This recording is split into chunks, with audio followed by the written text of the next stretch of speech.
Ở đầu cầu Vũng Tàu đã có cô Trúc Thanh sẵn sàng, thì con xin mời cô Trúc Thanh ạ. So we'll start our session with a question from Sister Thanh. Dạ, con xin kính chào Ajahn, ông bà John Sarah và cùng tất cả cả nhà. Và con xin được hỏi là con có suy nghĩ là vô minh thì đã từng được tích lũy rất nhiều trong quá khứ, nên mình mới bị tái sanh trong kiếp sống này. Nhưng bên cạnh đó thì còn có rất nhiều những cái tâm sở khác, những tâm bất thiện khác, nhưng tại sao không nói đến, nhưng mà mình phải nhấn mạnh đến vô minh. Thì con muốn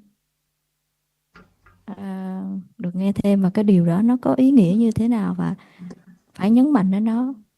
Dạ, nó phải. Dạ, dạ, vô minh và tham ái. So we know that the rebirth continues because of ignorance and loba attachment. But we know that there are different akusala citasikas. So why only ignorance and attachment are stressed?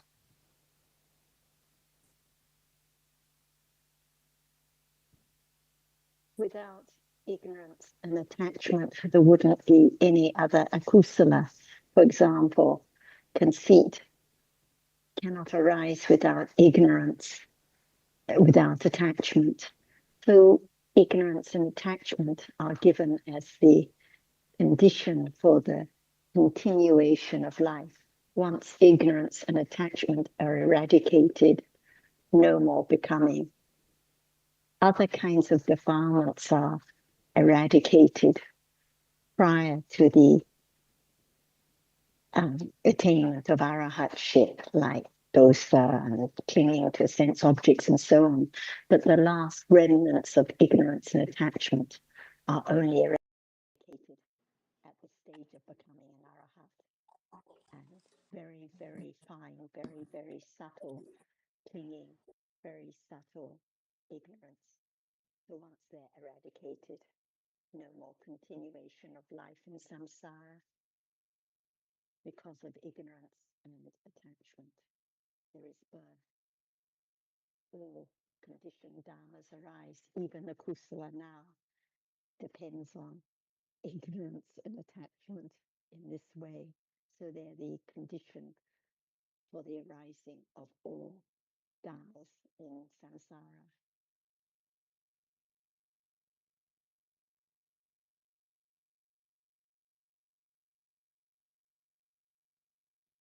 So for the very wise, they see the danger in the arising and falling away of all dharmas.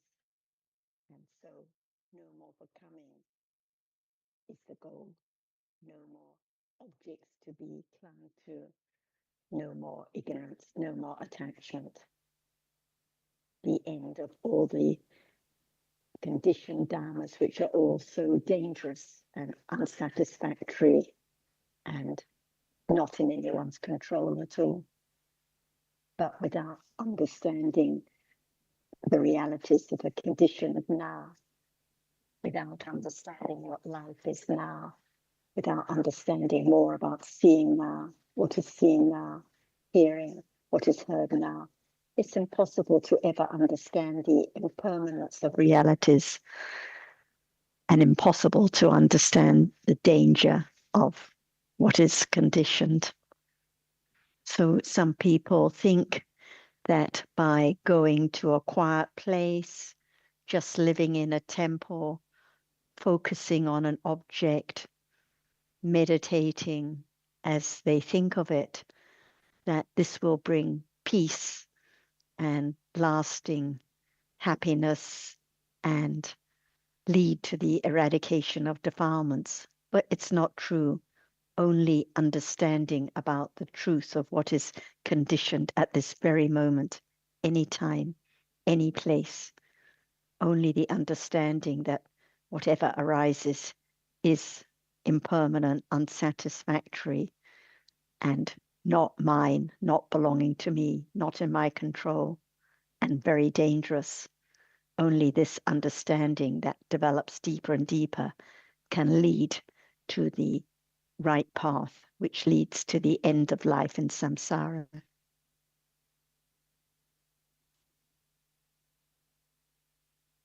I'd be very interested to hear any of your comments, Sister Tan, and to hear what your understanding is.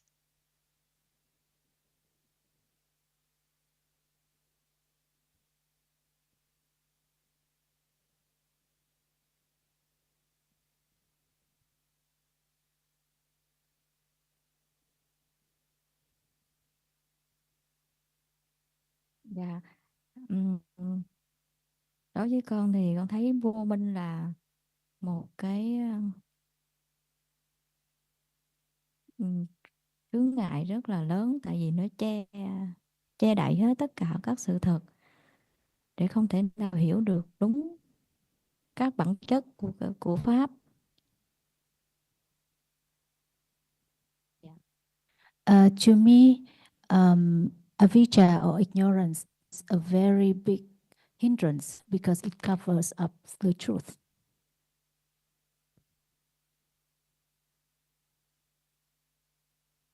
This is correct, and this is why it is the first factor in when we read about paticca samuppada. Without ignorance, none of the other factors occur.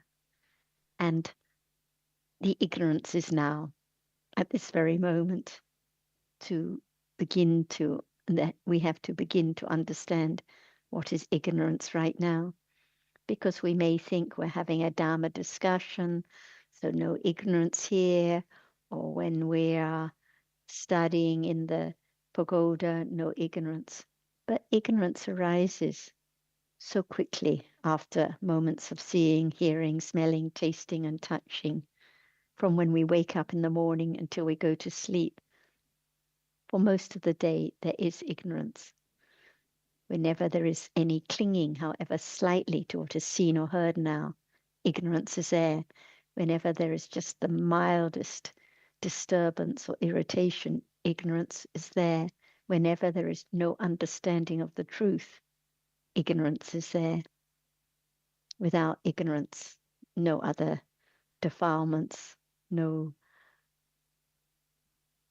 attachment, no aversion, no disturbances in life would occur.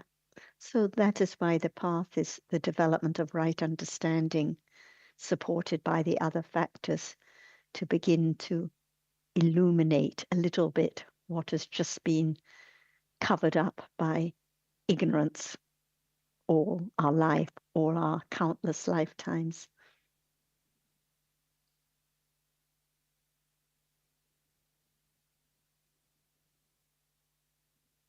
So I think it's a good topic you've brought up, and I'm sure Ajahn would like to add more comments. Sorry, something's wrong with my phone. So what again? The question about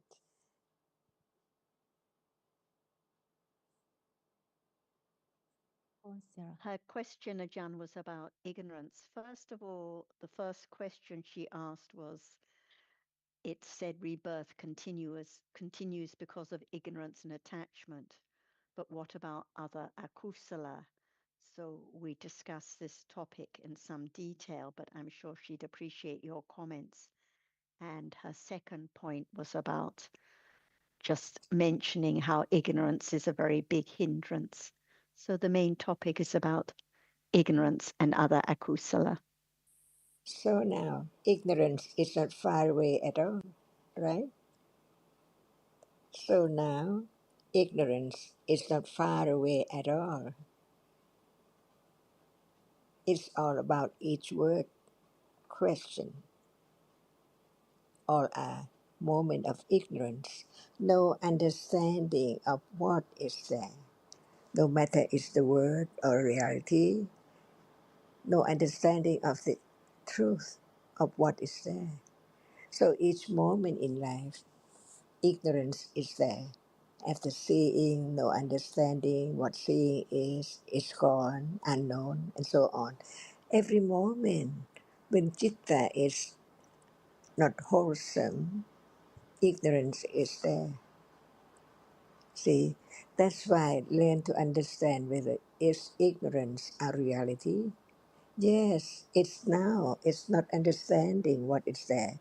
But ignorance cannot be anyone or anything at all. It is a reality which experiences the object without any understanding of the truth of what is there. So the reality which is opposite of ignorance is right understanding. Understanding the nature of what is there, the truth of it as it is. For example, seeing is real. It sees now. So seeing cannot be anything else. It cannot be hunger. It cannot be like or dislike. It is that which sees. Is that true? The ultimate truth of what is there. It sees. So we call it seeing. Seeing sees. But it's a reality which arises just to see right now. Is that true? By conditions. No one make it arises at all. It's there already. And ignorance cannot understand the nature of it, that it is just a reality, conditioned to arise to see. And this is opposite of ignorance. It's the moment of beginning to understand, the moment of seeing that it's real, it's a reality, it's there, and it cannot be anything else because it just sees at that very moment, a moment of seeing, no one there at all, because seeing is conditioned by many conditions to arise to seize only that object, not other object at all. See, only that which impinge on the eye base is seen. That what is there at the back or the sides cannot be seen. But what is seen now has to impinge on the eye base. And the eye base is so close, it's there now. Unknown that it's there. But at moment of seeing, that which is seen has to impinge on it. Otherwise, there will never be seeing at all. Learn to understand the nature, the truth of what is there as it is, to wear away the idea of I or something besides that which is seeing, hearing, smelling, tasting, touching. Each one is different by conditions. Who knows when will what arise? Unknown, but it's there already by conditions. And this is the beginning to understand what is there. Only that which is there can be known, not other thing else. So now there is seeing, no understanding of seeing, taking it for someone or something, or I see now, no one there at all. So it's I who see. But in truth, it is conditioned to arise to see, just to see and then gone. No one there, no I at all. What is true can be studied to have confidence of the truth of what is what, as it is by conditions, not by anyone's will, or not can be taken for anything permanent at all. Because in truth, as soon as it has arisen, it's gone instantly. Is that true? This is the beginning to understand what is there as it is, little by little, to learn more about the truth of life, the truth of each moment, the truth of what is there as it is, little by little. Is that the beginning of understanding the truth of what is there when it's there? Like seeing now, we begin to learn to understand that there is seeing, and seeing is that which sees, and no one has made it arise at all, because it's there already by conditions. And as soon as it see, as it arises to see, it's gone instantly, because at this moment sound is heard. So at moment of seeing, there's no sound. At moment of hearing, there's no visible object and no seeing at all. Is that true? Learning to be truthful to the truth, to understand the deeper truth, the very subtle truth, because even now it's there, it's unknown, because no thought about it, no considering about the truth of it at all. Just take it for something seen, and I see what is true, what is real. Learn to be truthful to the truth, to understand the truth, whether it's true or not. Life is moment of seeing by conditions. Someone who's blind cannot see because no condition for seeing to arise.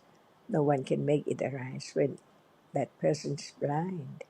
See, just learn about the truth, the ultimate truth of life. It's there only very shortly, beyond expectation, how short it is, because the next one replaces it instantly. So it appears as it does not go away at all. It's there all the time. But in truth, from moment to moment, it has to be different moments. And the moment now cannot last. The next moment is there already. Is that true? Learn to understand that life is not permanent. Life, which is not permanent, cannot be taken for anything permanent at all. So very short moment arising and falling away from now on and on and on and on and on. Is that true? It does not hurt to understand the truth of life, but to understand what is there as not I, not anything, only different realities, conditioned to arise, to appear, but ignorance cannot understand the truth of it, because the way it arises and falls away so very rapidly. What appears is that which seems or appear to be something all the time. I see a door, a window, a handkerchief, and on. Everything is seen, but in truth, what is seen cannot be taken for whatever we used to take it for at all. Is that right? Is this understanding of what is there, little by little?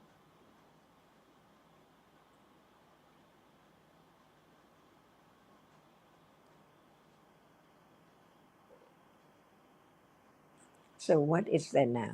See, ignorance is there.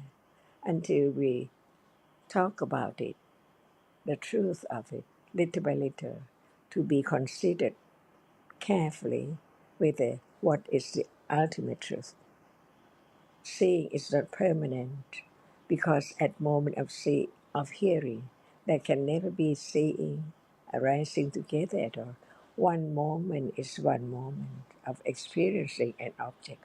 Only one object in a moment appear. Is that true?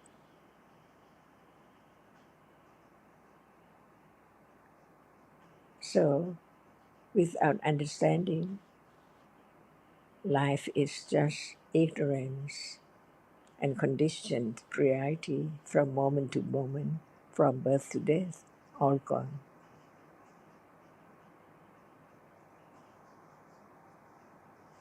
Is that true? Satya Parami, has it begun little by little to know that the ultimate truth cannot be changed at all. No one is no one. Reality is reality. what is there, not at anyone's will, but by conditions.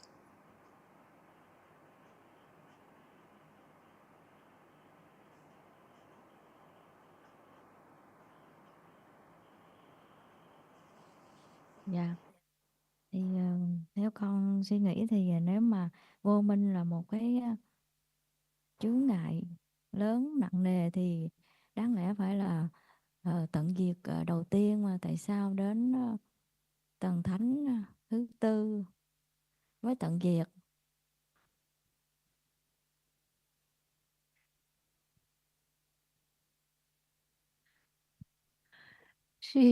She's asking, because ignorance is such a big hindrance, why is it not eradicated at the first stage of enlightenment, but only at the last stage?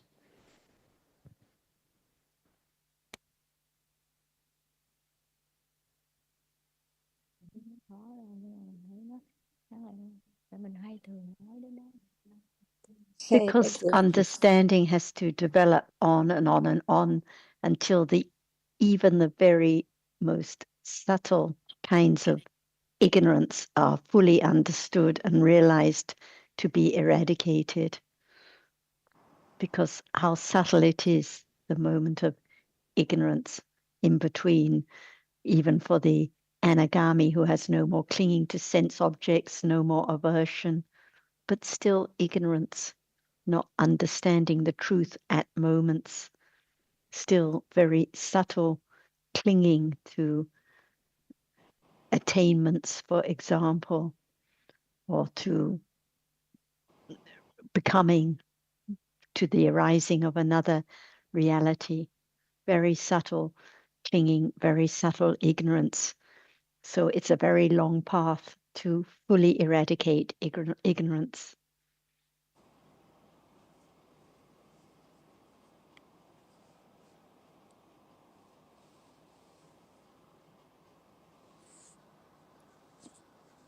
What about the very subtle ignorance now at this very moment after seeing or hearing?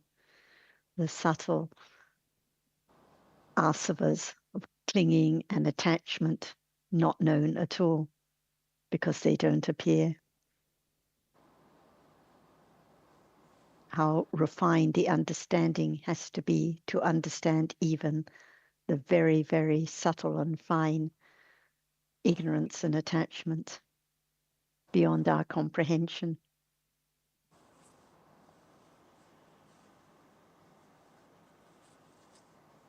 So the gross kinds of ignorance, for example, arising with moments of wrong view of self, eradicated at the stage of sotapanna. But the ignorance is much more subtle than that. So the understanding has to go on developing.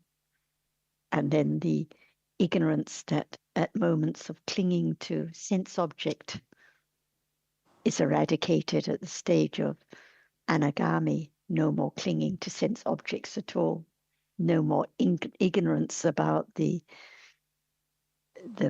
value of clinging to sense objects or of sense objects themselves, but the very subtle ignorance, the very subtle attachment has to be understood by higher and higher degrees of panya to be eradicated. And I think, as Ajahn said, what about now? What about the seeing now? What about the ignorance of what appears at this moment? Because instantly there is the idea of something here, someone there. The ignorance isn't understood at all at this moment. So only when there's the beginning of understanding the nature of ignorance, when it appears, can there be the beginning of comprehending how very deep it is, and so much deeper than the ignorance that can be known in daily life just a little bit, even at the pariyatti level.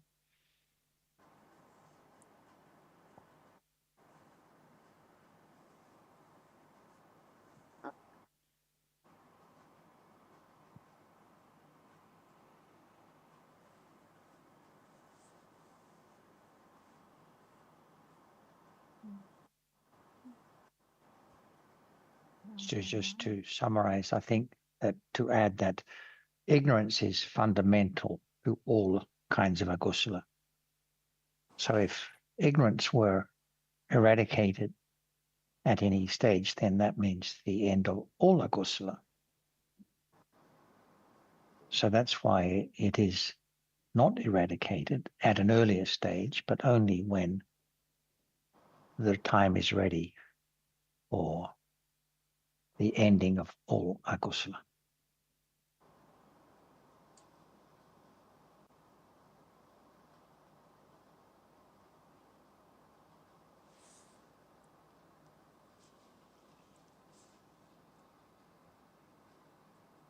Is there any difference between conceit and wrong understanding?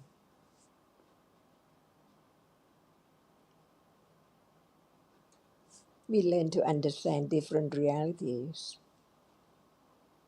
which is very subtle, different.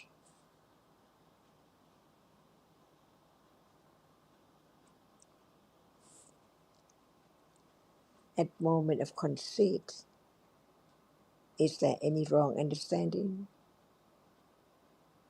Or I, by way of being so conceit about what is taken for I, better or lower or equal? It's not wrong understanding, isn't it?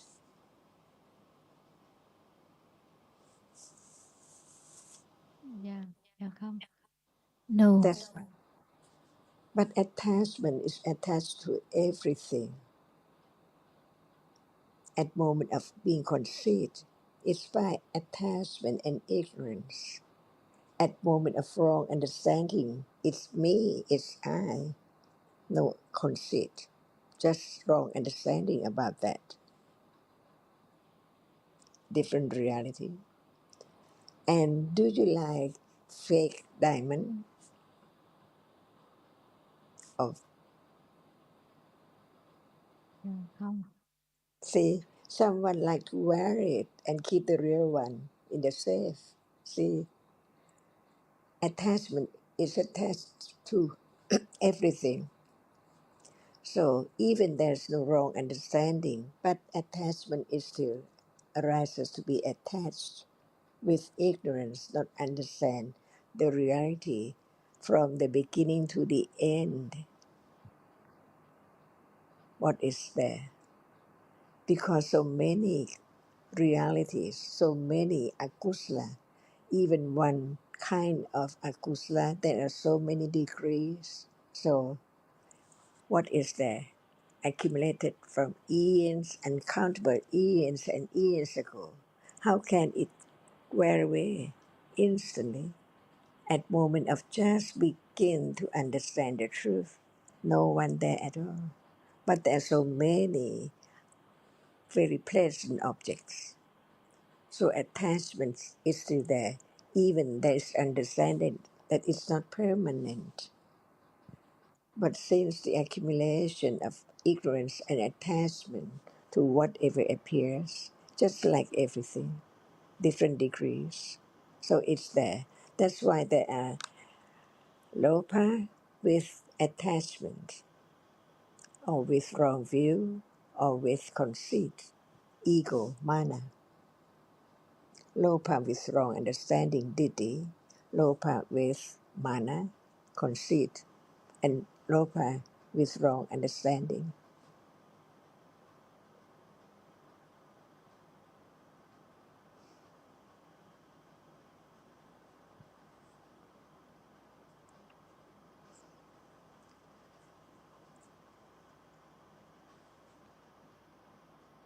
Và Is chị that Tâm vừa true? dịch là tham cùng hiểu biết sai, là ý là à,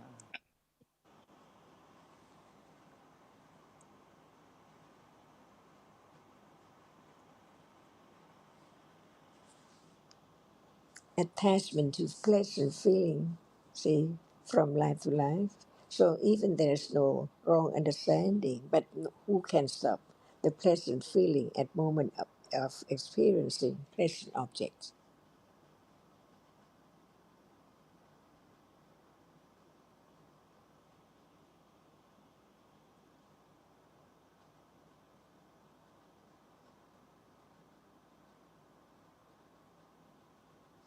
watching TV or a play, the story is so very sad or very, very funny and so on. Even it's known as a play, but there is attachment at moment of watching it. Is that right? Everyone knows it is just a play, but it's so funny, so good, so pleasant. Who can stop? Condition for that. Attachment with tanha, attachment with mana, conceit, and attachment is wrong view. It has to be eradicated, each by different degrees of understanding. Who cannot have any legend of tanha, attachment at all? Arahata.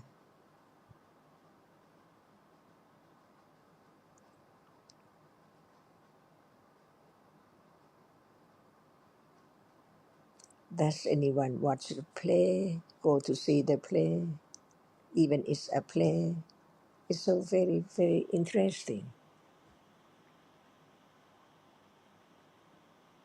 And this is real life.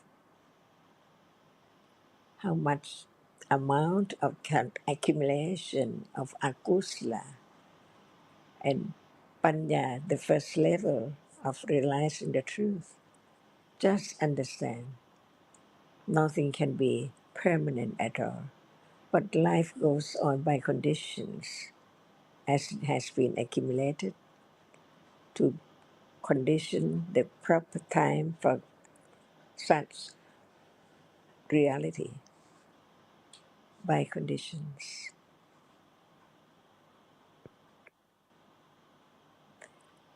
It Chan, vậy là doesn't. những ví dụ của A Chan về viên kim cương giả với về vở kịch, mặc dù là ta biết là nó không phải là thật nhưng mà vẫn dính mắc vào nó, thì nó cũng là những cái ví dụ để hiểu tại sao một vị thánh dự lưu đã tận diệt tà kiến về ngã nhưng mà vẫn còn sự dính mắc và vẫn còn sân chẳng hạn. Có phải vậy không ạ?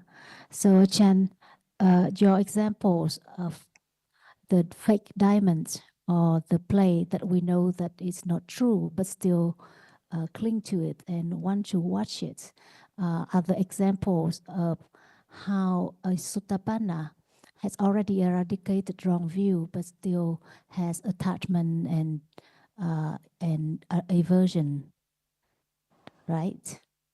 Yeah, stage by stage, no wrong understanding about the reality. But that moment is funny, it's pleasant.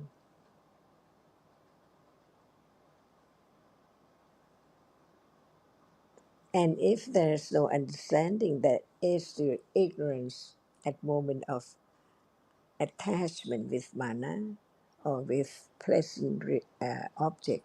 How can it be eradicated? The accumulation of such enormous akusla years and years ago. How can it? It's gone instantly, only at moment of sotapanna. Sotapanna understand that there can never be any more wrong understanding of whatever is there at all from then on, no matter in life, the next life, other life. But the attachment to that which is conditioned to arise is still there by condition.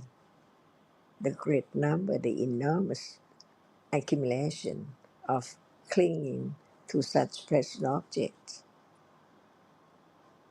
Even one knows that it's just a movie, it's just a play, it's just a book, novel, and so on.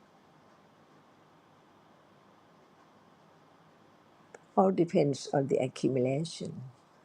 That's why someone can realize the truth after being sotapanna onto the arahataship in that life or other life.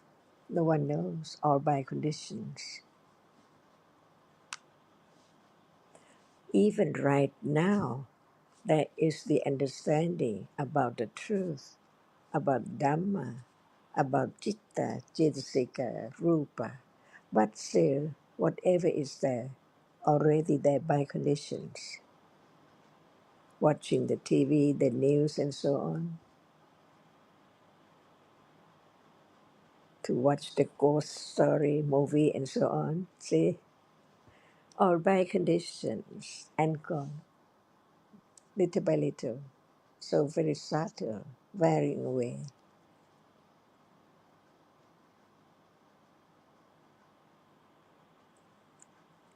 And who can stop condition which have understood, realized the truth, no more doubt about the reality as not self, but there are moments of conditioned reality to be pleasant or unpleasant, even painful feeling by karma and so on. All are dhammas, and right understanding of Sotapanna, understand the truth. What is there by condition? Again and again and again. By conditions, different life of Sotapanna, Sakatagami, and so on.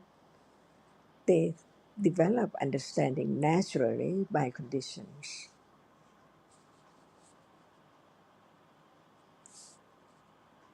That's why who knows who's who, how much understanding.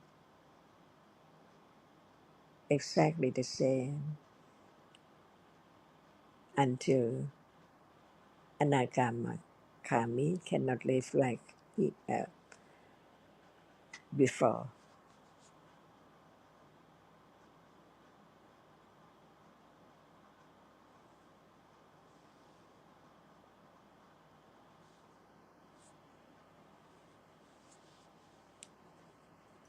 Không biết là cô không có câu hỏi nữa đúng không ạ?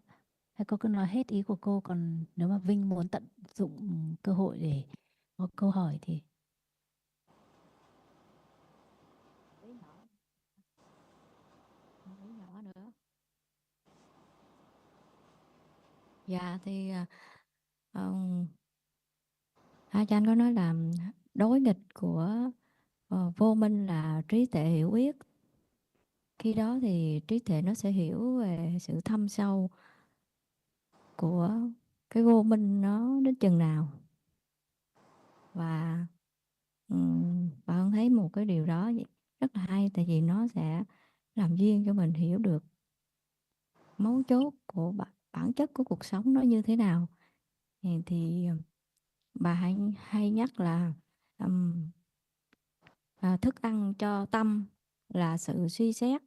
Như hàng ngày thì mình hay ăn những cái thức ăn cho thân, ăn đủ thứ, ăn các loại. Còn đối với thức ăn của tâm là sự suy xét, thì sự suy xét đó những cái vấn đề gì nó liên quan đến cái thực tại. Cái thực tại đó thì mới gọi là thức ăn cho tâm à.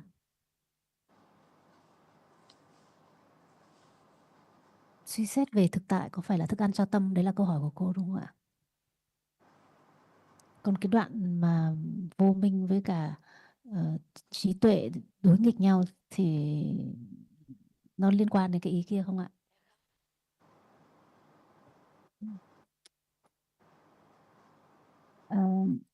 So the sister said that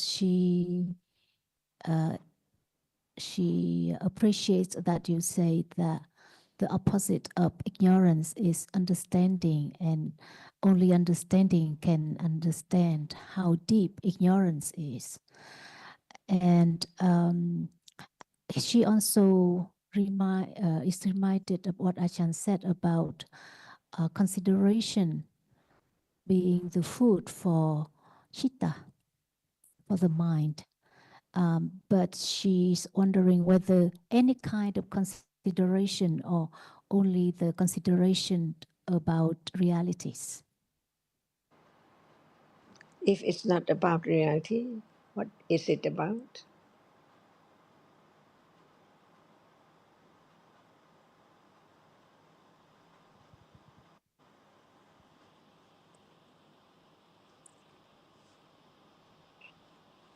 Dạ. Tại vì con muốn làm rõ cái câu hỏi của cô, con đặt nó rõ hơn là khi Achan nói nó là thực ăn cho tâm thì nó là cái suy xét về thực tại hay là bất cứ loại suy xét nào, cho nên là Achan mới hỏi lại là nếu như không phải là suy xét về thực tại thì là suy xét về cái gì đây? Về cái gì hả?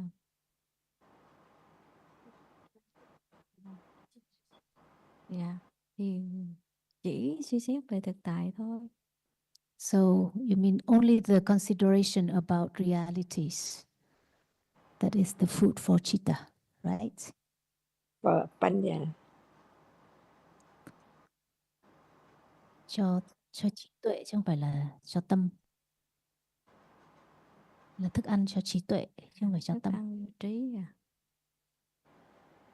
Leading to the development of the path, the right path, if there's no consideration of realities, no consideration of the truth, of dhammas as anatta now, there cannot be the development of the right path at all.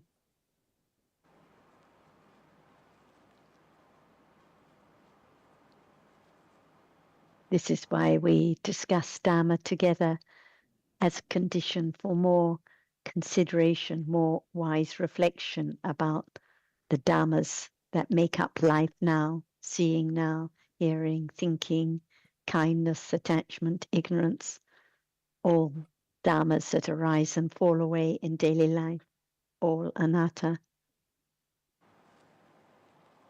The more reflection, the more wise consideration, the less doubt, the firmer the understanding is. And this is what leads to the development of the path.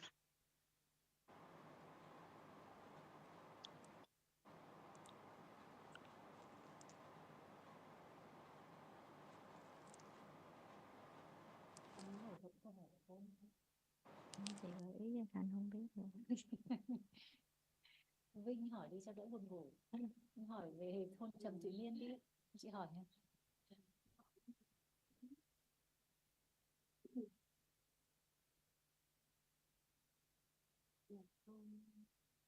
Thưa là con được nghe Achan giảng vừa rồi thì con có suy xét rằng là thực sự thì thường thì mọi người cảm nghe có cái gì đó là tại vì phiền não thật sự nó nguy hiểm, nhưng mà duyên cho nó sanh khởi thì nó vẫn sanh khởi, là khi nó còn duyên cho nó sanh khởi thì nó cứ vẫn sanh khởi. Còn cái việc mà mình cái thời điểm nó sanh khởi á, thì nhờ học và nghe đàm luận và trao đổi thì có duyên để hiểu một chút về những cái gì thời điểm mà nó sanh khởi, thì là là dần dần thì cái đó là cái đang vun bồi, đang tích lũy trên cái con đường phát triển và hiểu biết, đúng không ạ? Và con nghe thêm cái đoạn mà A Cha nói là vị thánh tu đà quần thì cũng cái thời điểm mà hiểu về vô minh, hiểu ở thời điểm hiểu, dù có ở nhiều kiếp đi chăng nữa thì vẫn là hiểu từng chút một về thực tại như vậy. Dạ, không biết là con hiểu như vậy có đúng không ạ? Giống như là cái lộ trình mình đi á, là bây giờ thật sự thì Hà chợt nhận ra là tại vì mình thường có những cái lúc mà nó phiền não á, thì mình hay nghĩ cái ý sau thì là bậc thánh Tu Đà Quần thì khi mà các ngài, Hà không có nhớ được hết cái ý lúc mà A Cha nói, nhưng mà các ngài dù ở kiếp nào đi chăng nữa vẫn còn tái sanh thì vẫn còn tiếp tục vun bồi, không phải giống như là vẫn còn có cái hiểu, vẫn còn có cái hiểu để tiếp tục trên con đường. Tại vì chưa có phải, vẫn còn là dính mắc. Dạ rồi, dạ. So she just would like to check her understanding of what she has heard from Achan. She said that although we say that kilesas are dangerous, but they have to arise where there are conditions for them to arise. But when they arise because of our hearing the Dhamma and some understanding, there can be some understanding about them. And that is the way Panya develops little by little. Is her understanding correct?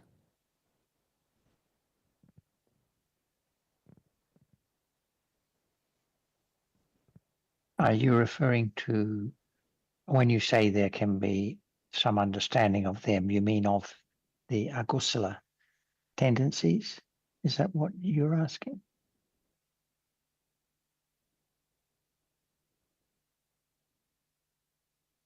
Khi mà nói về cái hiểu về các cái phiền não khi nó sinh khởi thì ý của chị lúc đó là gì ạ? Hà nghĩ rằng là hiện giờ, cái mức độ hiện giờ phiền não nó sanh khởi là đương nhiên, vẫn còn duyên cho nó sanh khởi thì nó cứ sanh khởi thôi. Đại khái là nó, tuy rằng mình nhấn mạnh ở nhiều cái khía cạnh là nó là bất thiện, nó là hiểm họa, nó là nó không tốt đẹp. Dạ.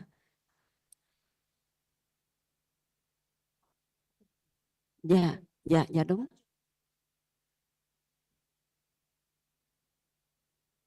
Là hiểu phiền não là gì á?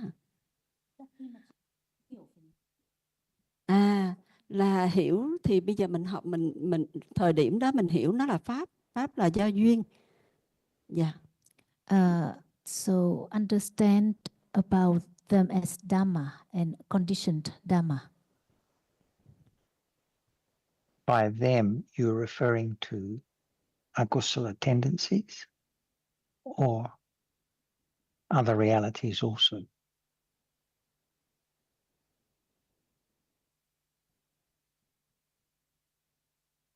Dạ thì như tất cả các pháp thì đều là do duyên sanh khởi và là pháp.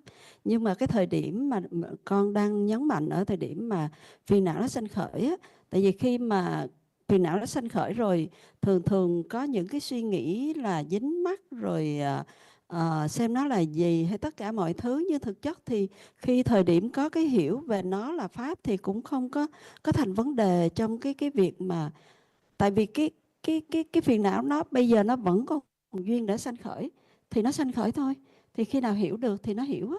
Ý Hà nói vậy đó. She said that on the old nhìn xuống cái khiêng Dhamma, này đẹp lắm, đi lên đây, ta đi chưa, đi với ai? she said that on the own Dhamma can be object of understanding or to be understood. But in this case, she was talking particularly about those akusala Dhammas. But when they are understood as Dhamma, then it's not any problem. There's no concern about them. Yes, this is correct, because at a moment of understanding, it's just another object of understanding. It doesn't matter at a moment of understanding whether the object is attachment or kindness, seeing or visible object. It's just a Dhamma that appears and gone.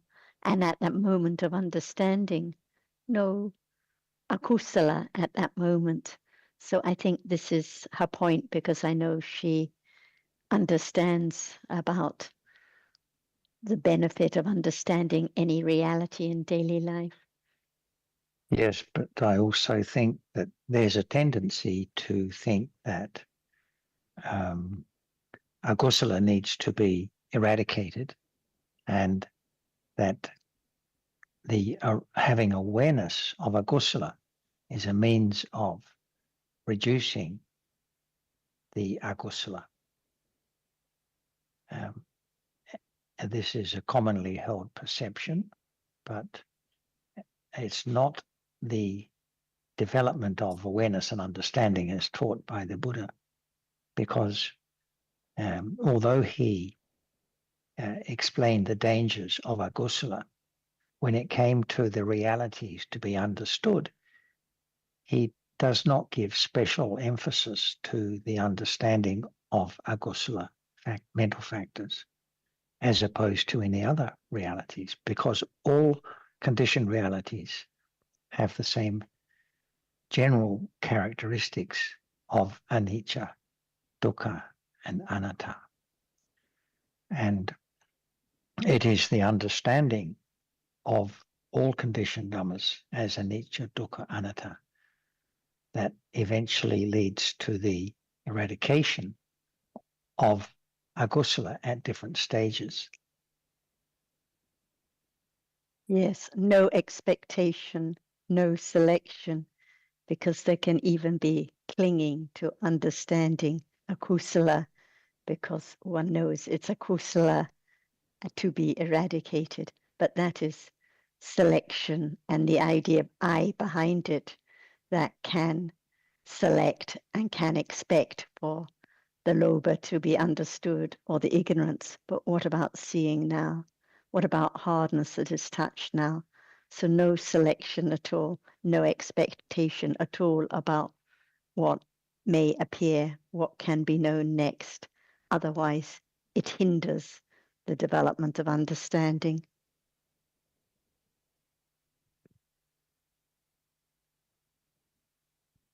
Dạ, con rất là cảm ơn khi nghe được những lời rất là hữu ích. Nhưng mà nhân cho cái việc mà con có câu hỏi này á, là tại vì trong cái lúc mà con nghe á, thì có duyên để tại vì đang có thọ khổ trên thân thì cũng đang có thọ ưu và có tâm sân.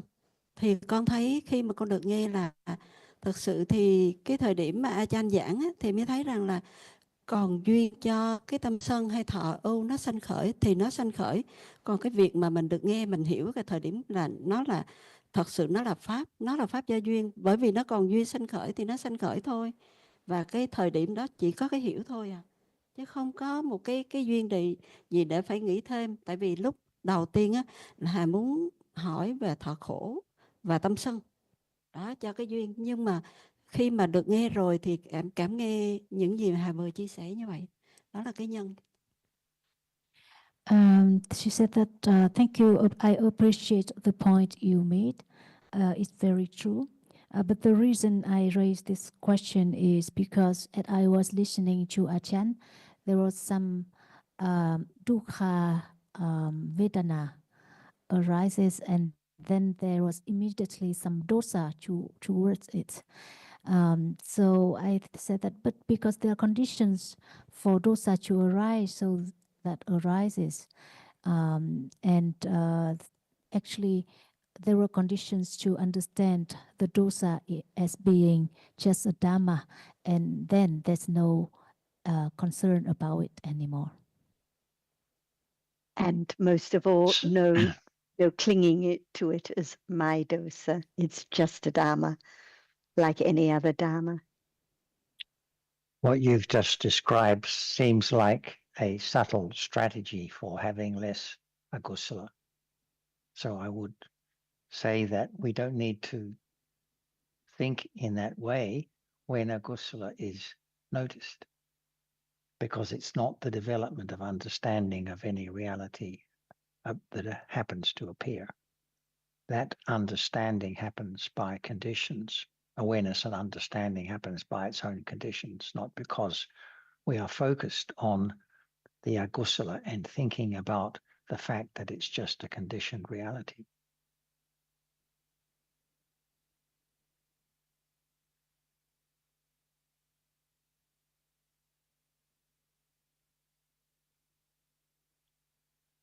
So we should be alert to this is this is lobha playing its tricks on us.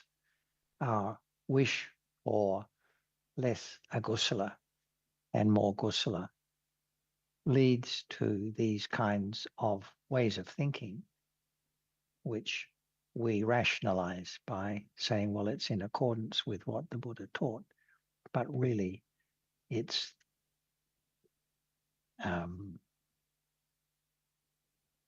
just a kind of thinking that is not conducive to the development of understanding.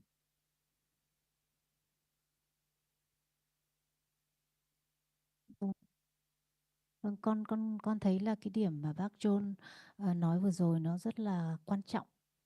Việc nhắc đi nhắc lại cũng rất là quan trọng, và khi bác nói là khi Đức Phật giảng về các thực tại thì Ngài không hề nhấn mạnh gì đến bất thiện hay là thiện, mà chỉ nói về bản chất của Pháp thôi.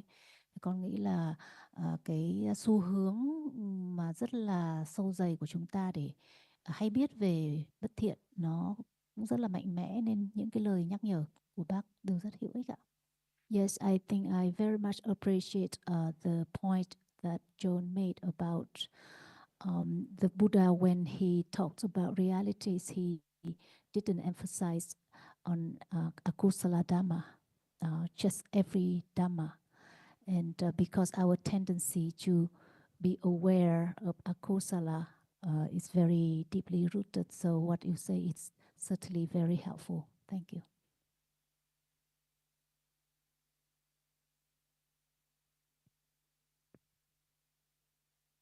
Dạ, cho con hỏi là về mặt thực tại thì cái tâm mà tác động với cái tâm không cần tác động thì nó khác nhau cái gì? Em nói bằng tiếng Anh được mà. Yeah, my question is in realities, what is the difference between asankhanika and sasankhanika citta? Talking about the kusala citta. Good to hear from you, Gang. So now to a moment of kindness or consideration for others. Sometimes it's just a very little kind of kindness or very little consideration, and maybe it's prompted by the example of others. Without the example of others, maybe there would be no metta or kindness at this moment. So it's weaker, and sometimes it's stronger. Never mind how others behave. Others may be being mean to the beggar on the street, but strong kindness, strong metta. As soon as one sees a beggar, one wishes to help. So different degrees of kusala, different degrees of akusala. I think that's all. Some strong, some weak that need more prompting, more motivation, more reflection. But when it's strong, it's instant. Straight away one sees someone to help or an opportunity to be generous, and one just gives. And it's the same with understanding, can be strong or weak. But perhaps Ajahn would like to add more, but glad to hear from you, Gong. Yes, I appreciate Gung's question, and I understand where he's coming from, because when the 8 kinds of kusala citta are specified, it mentions prompted and unprompted as one of the variables, just like it mentions, I think, pleasant feeling or neutral feeling, and those 2 feelings are, of course, different, although they're the same reality. What are the other variables? With understanding and without understanding. So it seems from the way the cittas are described that there's something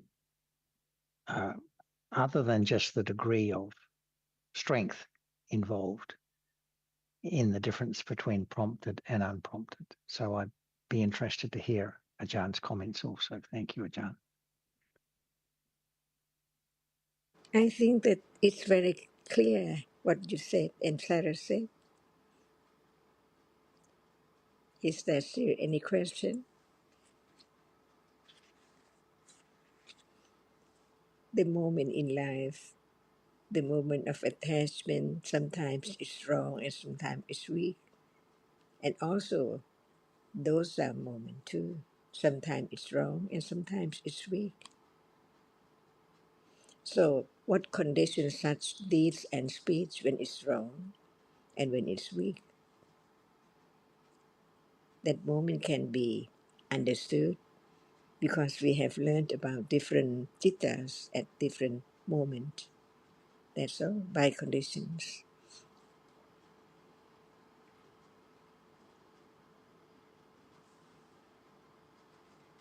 Just understand that each moment is real by conditions, different by different moments, different objects, different accumulation.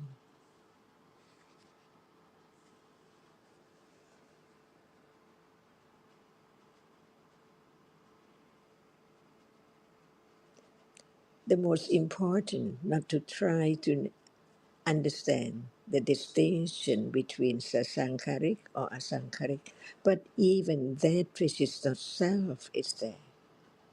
What is attachment at that very moment? Is it known before it can be weak or strong? And what about aversion? Even it's so very, very short and very, very slight, it's there as it is. That's why I learn to understand that even that is uncontrollable, all by conditions, without a reality which does not forget about wholesomeness. Sati is there, condition, kusala moment. But it cannot be known whether sati is there or not because no thought about it, not yet keen enough to understand sati. Only when it's there strong as satipatthana only, that each reality can be learned little by little when it's there as its nature.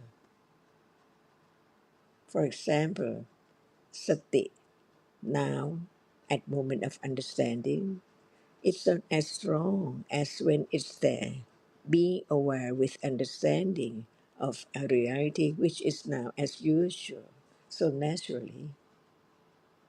That's why it's not just the word, it's the moment to understand some realities only when it's there, not all of them at all, right?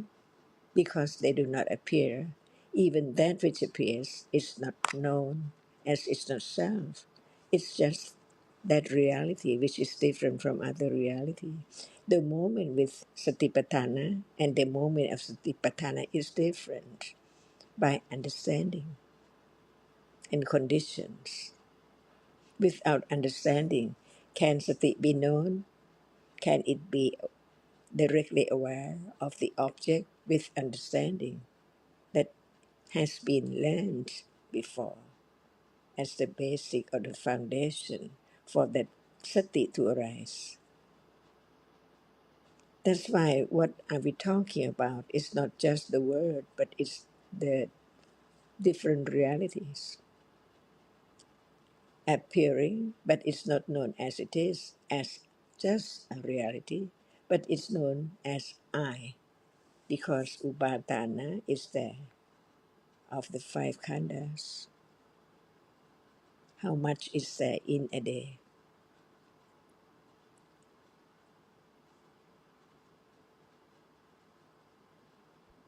Even attachment now is not known. That it's there already. What is seen is object of attachment instantly by conditions. Before it can be object of understanding, little by little, by the quality of sati, which is satindriya, strong enough to be able to arise to be aware of the truth with understanding, which is so very, very weak at the very beginning. But it's much more than just talking about it.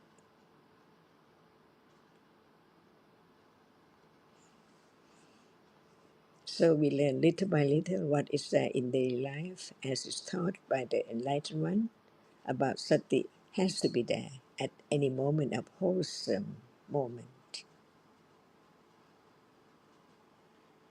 But it cannot be known when it's not the second round of the noble truth.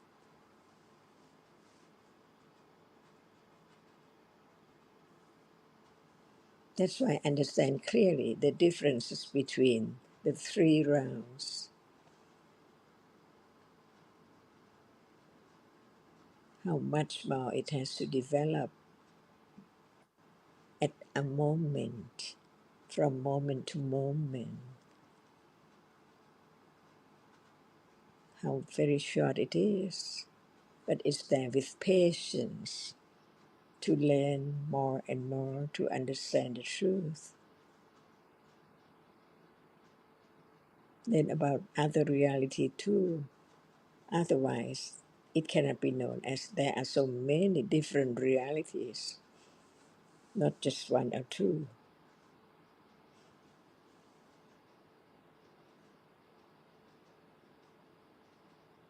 For example, Satsangkarika, Asankarika, it's a moment of very weak of whatever is there, attachment or aversion or right understanding.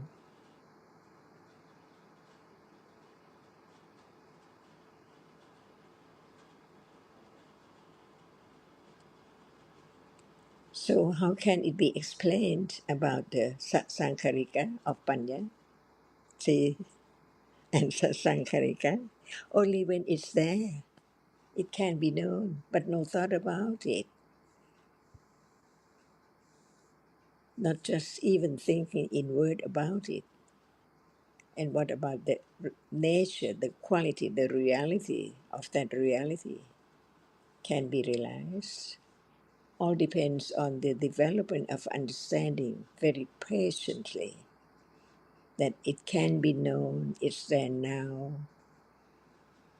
and the more hearing, considering is the way to getting closer and closer to realize the truth of it until it appears just only one object at a time. So it can be understanding clearer when it appears just only one reality. That's what we are talking about. Ignorance cannot understand that, and so on.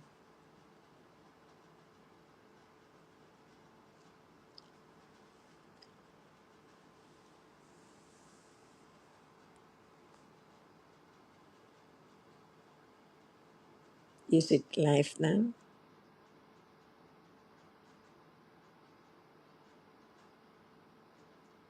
or not yet? But it is, depending on understanding.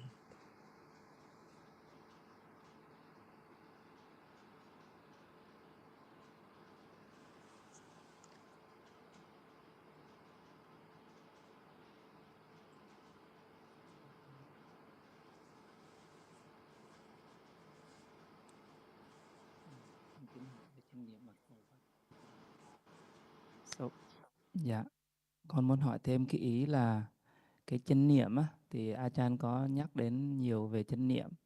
Thì các khoảnh khắc của thiện để có chánh niệm, thì câu hỏi của con là khi nào thì chánh niệm xuất hiện? Achan mentioned about the sati and satipatthana. So in any moment of the kusala chitta, sati there. So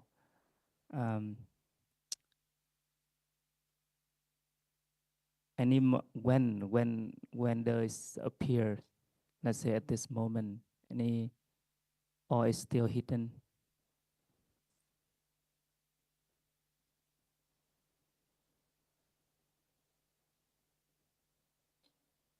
As you know, sati arises at any moment of kusala, any moment at all.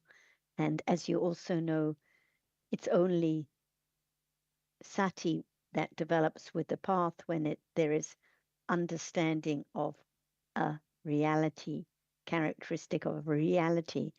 And it's only satipatthana when that sati has developed with understanding that is so firm that it has conditioned the direct awareness and the direct understanding of a characteristic of reality by way of nimitta. So degrees of sati, just like the degrees of understanding. And as we've discussed, just depends on conditions, what appears. As Ajahn said, even the sasankarika panya, as opposed to the asankarika panya can appear. It depends on conditions, not by trying to catch it, not by trying to find it, but just naturally through the development of understanding. The awareness develops as well. The right effort, all the right factors develop together, become firmer and stronger until the sati is an indriya at the moment of at moments of satipatthana. Now there is sati at moments of wise considering about dhammas, but it's not satindriya unless it accompanies moments of understanding of realities directly, the path that is directly understood. But I'm not sure if that answered your question,Gung, or whether there was something else to it.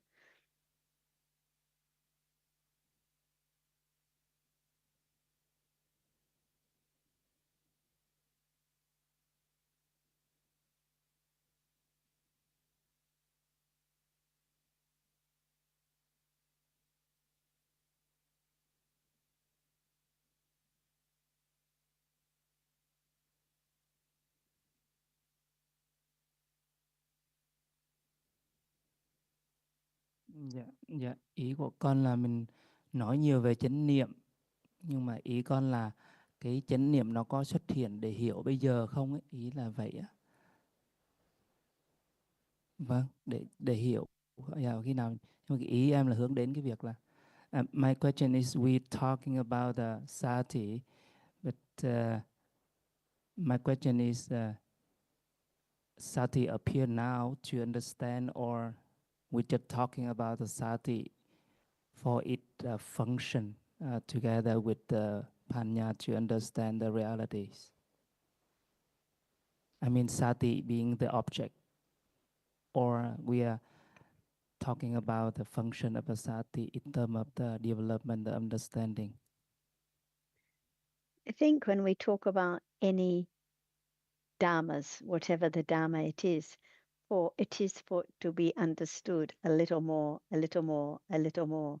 It doesn't mean that the characteristic of sati appears now, but there has to be a lot of careful consideration of sati in different ways, from about different aspects, its function, when it arises, which citta it arises with, how is it conditioned, in order for the understanding to begin to understand it a little more, and to see how different it is from our conventional idea about sati and awareness.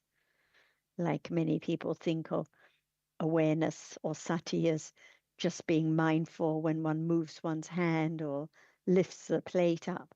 This has nothing to do with sati.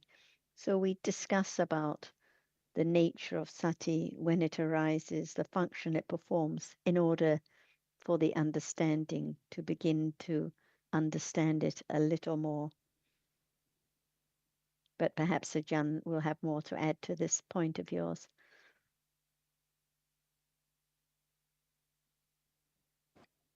We know that sati arises with sopana citta, is that right?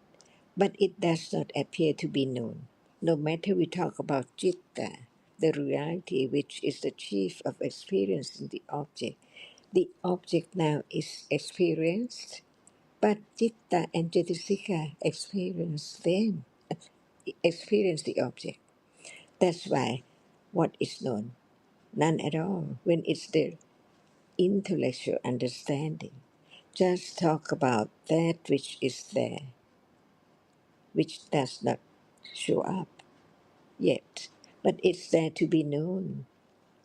The ignorance, not understanding, seeing right now is there.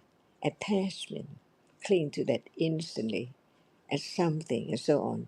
And when the object is unpleasant, dosa is there. It can be known in word about the nature of each reality, but it does not appear, it does not show up at all, because all dhammas arise and fall away so very quickly.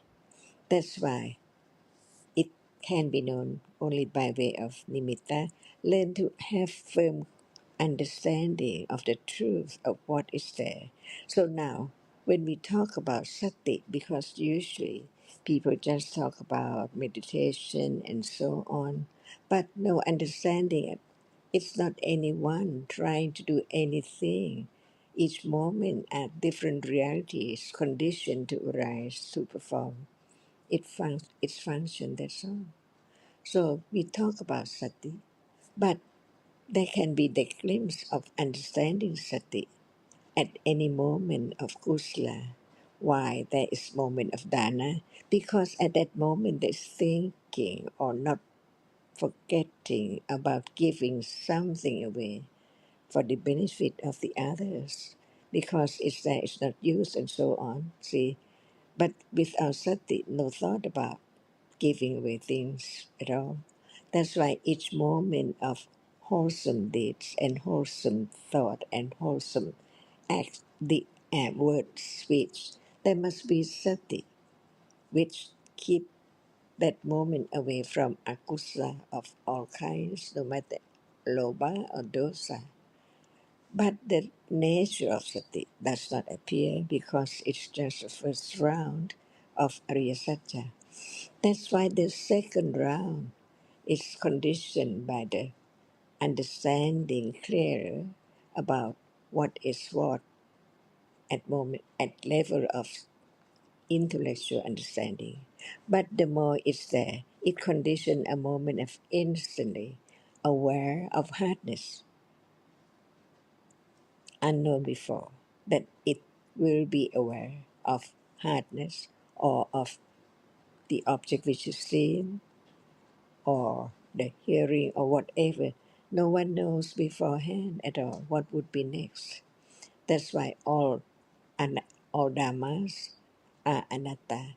The understanding of anatta has to begin from the very beginning and on and on and on until the moment of satipatthana.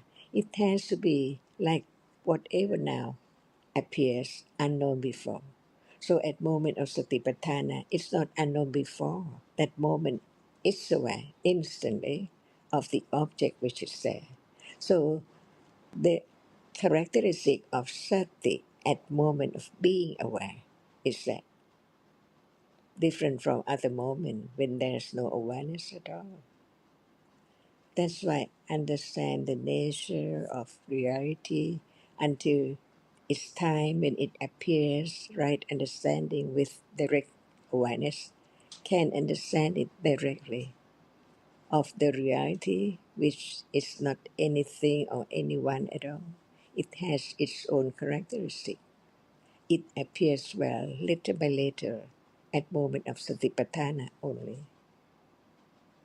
See, so we learn about one reality, sati, and we learn about lopa, dosa, ignorance, attachment, ego, conceit, and so on, little by little, because it's there in life, but no understanding, even it's there.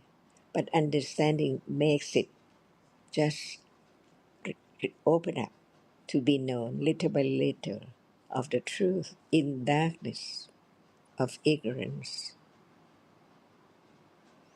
So learn to understand the characteristic that we have heard, like vitaka and so on, vichara or passaddhi, tranquility or calmness. See, it's there in daily life, but without the teachings of the enlightened one, all realities are taken to be something, and I and someone. The word of atta, not the word of anatta at all, until right understanding begins to understand what is taken to be atta is anatta, not anything, as we have thought about in life. So beginning to understand the characteristic of sati right now, see, begin to understand what is there, wholesome, because of sati is there. Until it is satipatthana, no doubt about its characteristic.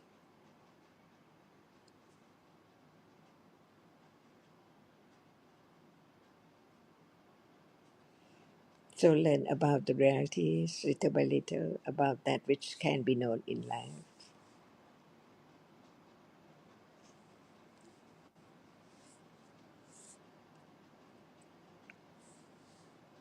If there is no understanding of citta, how can there be awareness, direct aware of the reality, which is not that which appears as the object of seeing, but it's the seeing itself.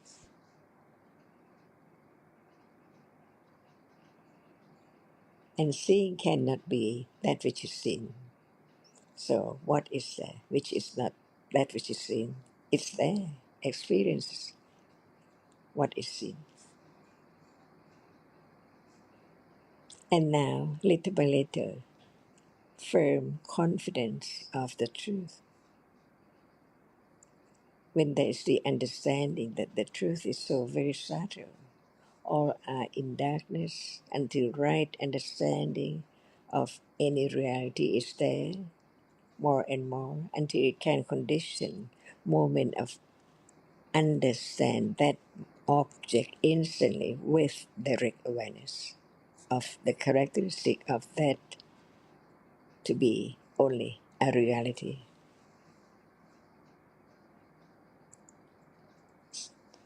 So we talk about reality in daily life because it cannot be known instantly, but the way it appears in life can be known. The moment of dana, the moment of wholesome speech, the moment of caring, helping the others, see, without sati, that which does not forget about wholesomeness. So it performs its function, not forget, do it, helping, giving, forgiving, and so on.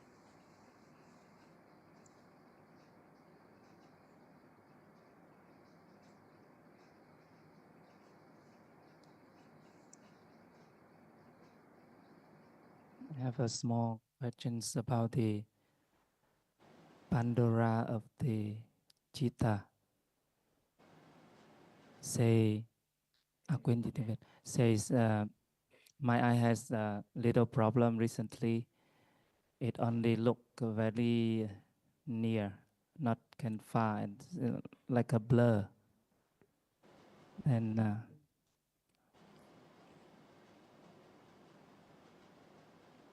dạ, con muốn hỏi thêm một tí về cái tính trong sáng của tâm á.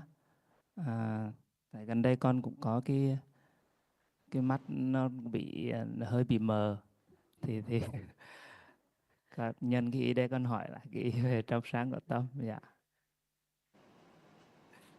ý là tại vì Achan đang nói về cái thấy. Dạ, I mean in the seeing. Yeah. Even when there is seeing what we conventionally call a blur, or like when walking into a dark room with just the faintest outline of detail of objects, anytime still the seeing sees so clearly the object just as it is, no other way. So at that moment of blurriness or being in a dark room, the visible object is just as it is at that moment, a dot just as it is, and it's seen clearly as it is by seeing at that moment. So very different from conventional idea about clear seeing. So when we talk about the chitta as being pandra, it means that it experiences the object clearly and precisely just as it is. It doesn't mark it, it doesn't cling to it, it doesn't remember it, but it experiences it clearly because each chitta is pandra, even if it's not how we would like it to be the object. That's another story. Or we prefer to have better eyesight or more light in the dark room and so on and so on. But that is just conventional thinking. It's not the understanding of chitta, which is always Pandra.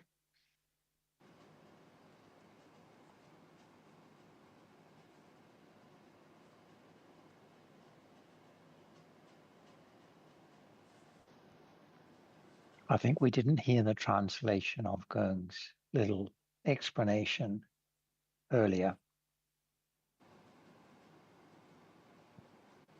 Yeah, just a condition that my eye have recently a little bit problem, and I cannot look clearly for the right eye. And Achan mentioned about the seeing, so I just make a relation to the questions to hear more about the Pandara of the Chitta. Yeah.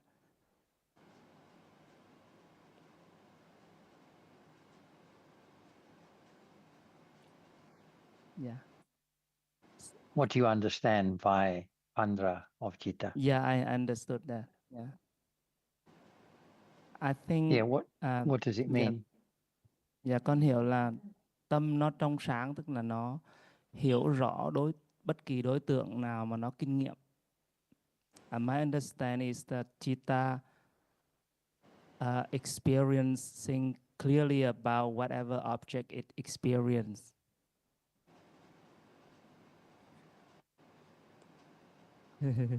Well, pure here means, I think, not defiled, not dirty, not contaminated in any sense. Yeah. So it's really not related to sense door perception particularly, because there are lots of jittas that don't experience an object through the sense door, and they're also Pandra.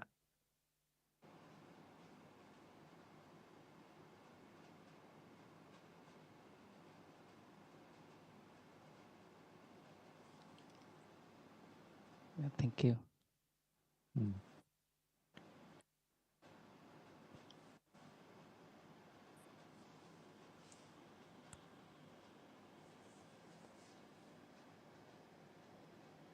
So the question on the chitta being Andra was a good one to finish our discussion today.